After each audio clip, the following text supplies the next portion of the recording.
Las fuentes de la leyenda de la muerte de Isildur.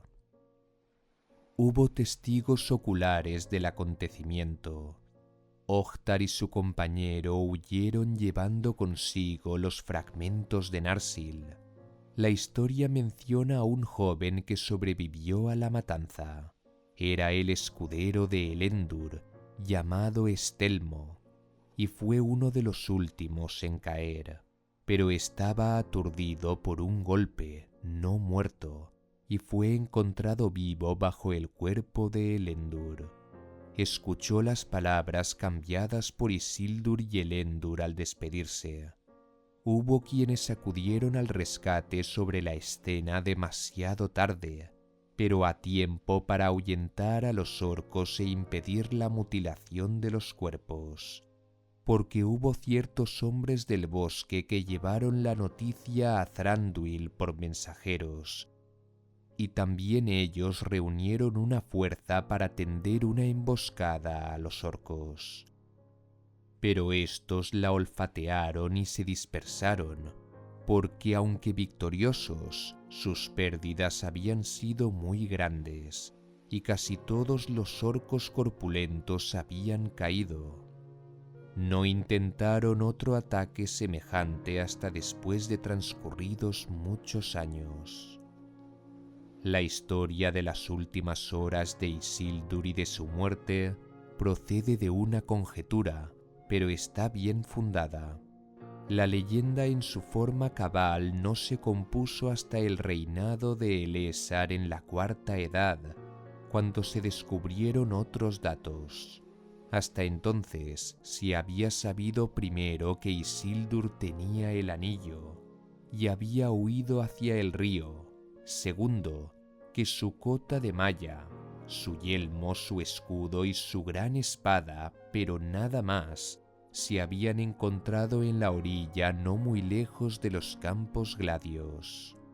Tercero, que los orcos habían dejado en la orilla occidental una guardia de arqueros para impedir que nadie escapara de la batalla y huyera al río, porque se encontraron huellas de sus campamentos, uno cerca de los bordes de los campos gladios.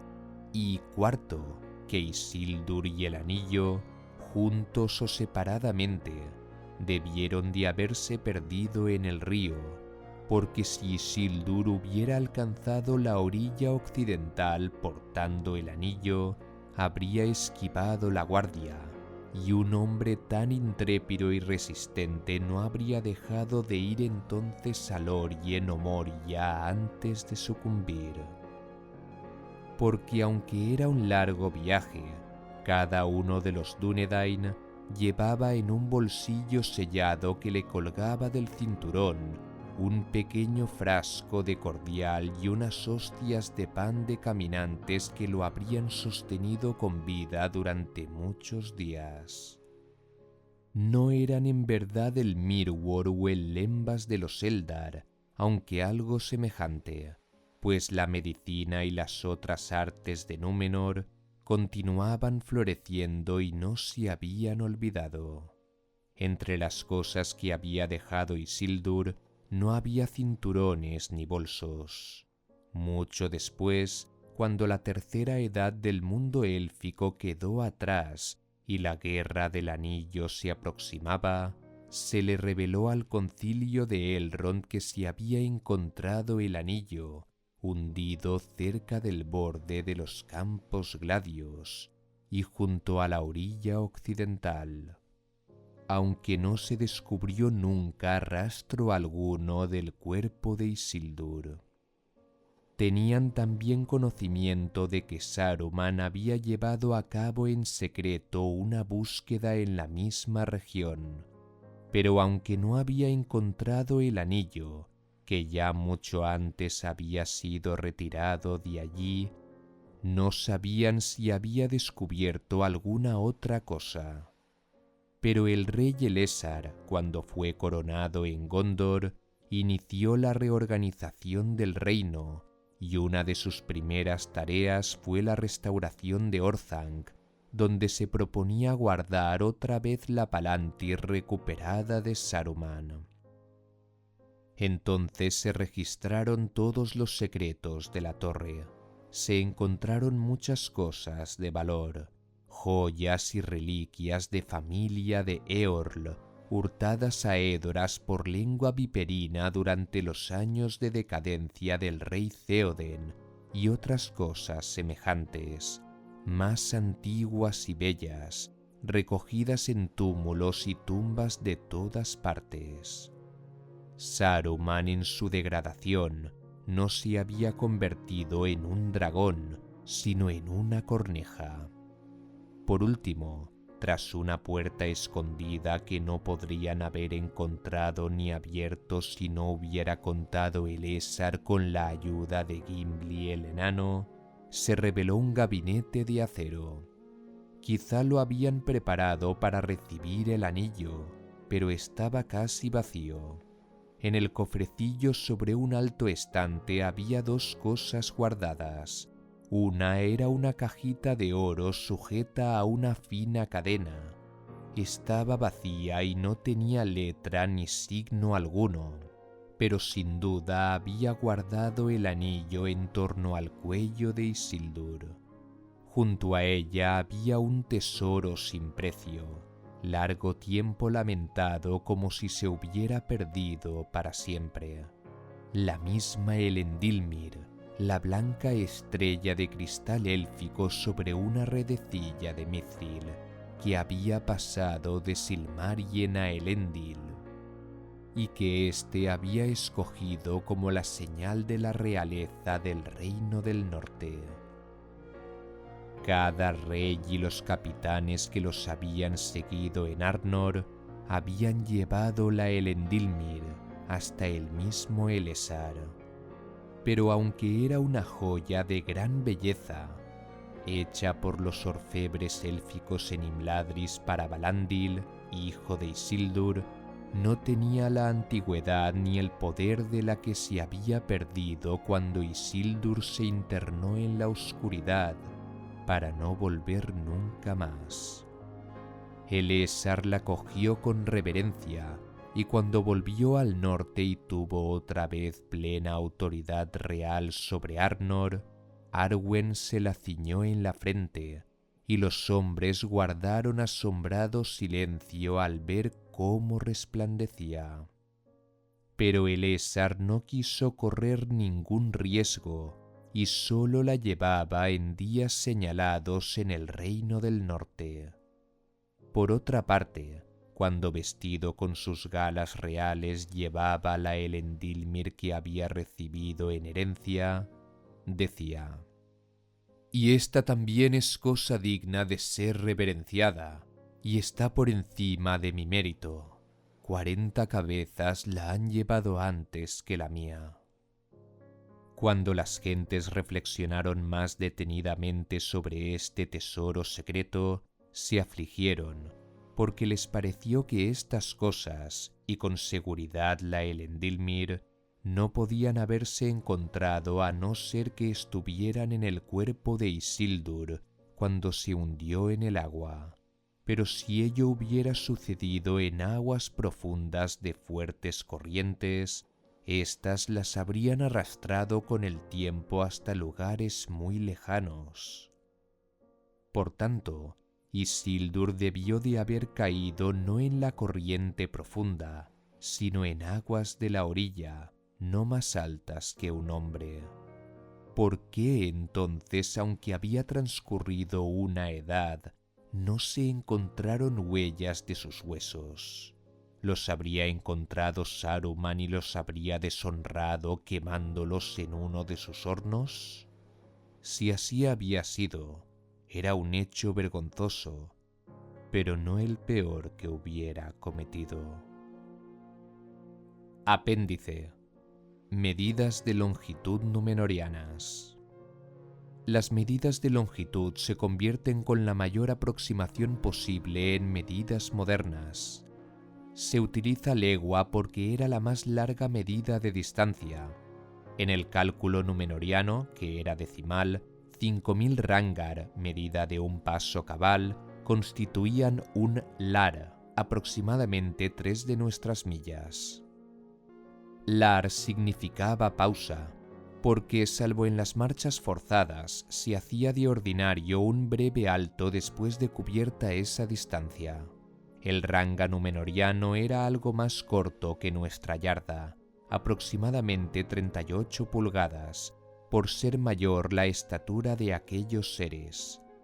Por tanto, 5.000 rangars serían casi el equivalente exacto de 5.280 yardas, nuestra legua. 5.277 yardas, 2 pies y 4 pulgadas, suponiendo que la equivalencia sea exacta.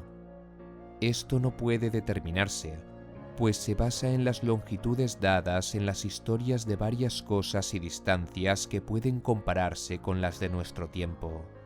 Deben tenerse en cuenta tanto la gran estatura de los númenóreanos, puesto que manos, pies, dedos y pasos están probablemente en el origen de los nombres de las unidades de longitud, como las variaciones respecto de los promedios o normas en el proceso de fijación y organización de un sistema de medidas utilizable en la vida cotidiana y a la vez para cálculos de precisión.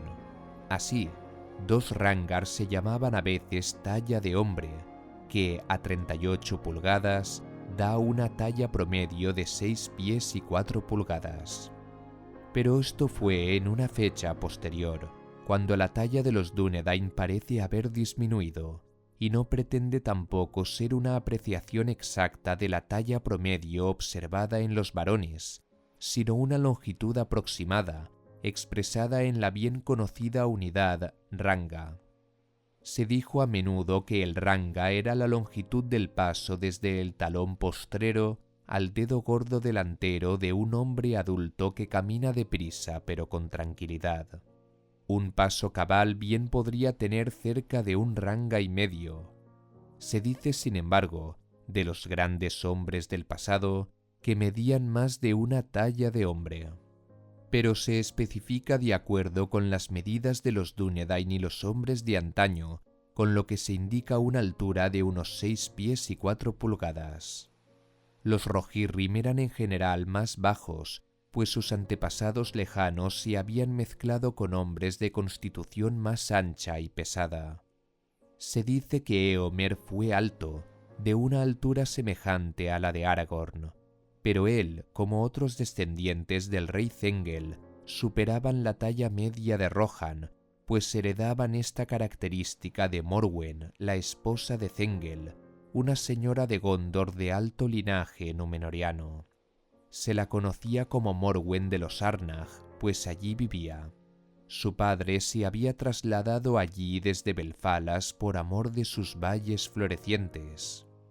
Él era descendiente de un expríncipe de ese feudo y, por tanto, pariente del príncipe Imrahil. Este reconocía su parentesco, aunque distante, con Éomer de Rohan, y nació entre ellos una estrecha amistad. Éomer se casó con la hija de Imrahil, Lothiriel, y el hijo de ambos, Elfwin el Hermoso, tenía un sorprendente parecido con el padre de su madre. Otra nota observa que Celeborn era un linda de Valinor, eso es, uno de los Teleri que se llamaban a sí mismos Lindar, los cantores, y que era considerado por ellos alto, como su nombre indica, plata alta, aunque los Teleri en general eran de corpulencia y talla algo menores que las de los Noldor. Las observaciones acerca de la estatura de los hobbits en el prólogo del Señor de los Anillos son innecesariamente vagas y complicadas por causa de la inclusión de referencias a los sobrevivientes de la raza en tiempos posteriores, pero en lo que al Señor de los Anillos concierne, pueden reducirse a lo siguiente. Los hobbits de la comarca medían entre 3 a 4 pies, nunca menos y rara vez más. Por supuesto, ellos no se daban a sí mismos el nombre de medianos, así los llamaban los númenóreanos. Evidentemente, la denominación se refería a su talla en comparación con la de ellos, y fue aproximadamente exacta cuando se la otorgaron. Se aplicó primero a los pelosos, que fueron conocidos de los gobernantes de Arnor en el siglo XI, y luego también a los albos y a los fuertes. Los reinos del norte y del sur mantenían estrechas comunicaciones por entonces, y en verdad también mucho después, y cada cual estaba perfectamente informado de todo lo que acaecía en la otra región, especialmente de la migración de los pueblos de toda especie.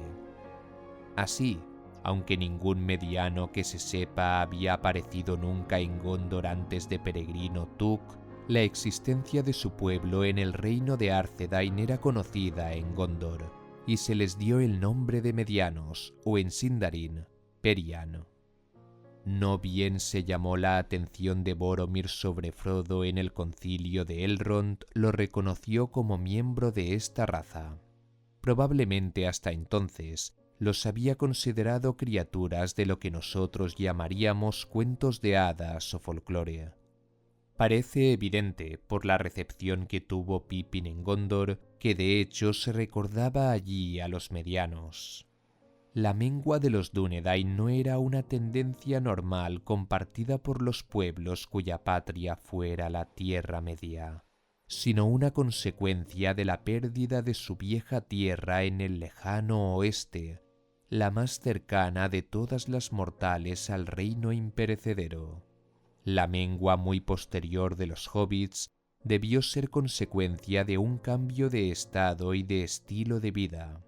Se convirtieron en gentes fugitivas y furtivas, obligadas a medida que los hombres, el pueblo grande cada vez más numeroso, usurpaban las tierras más fértiles y habitables, a refugiarse en los bosques y los descampados.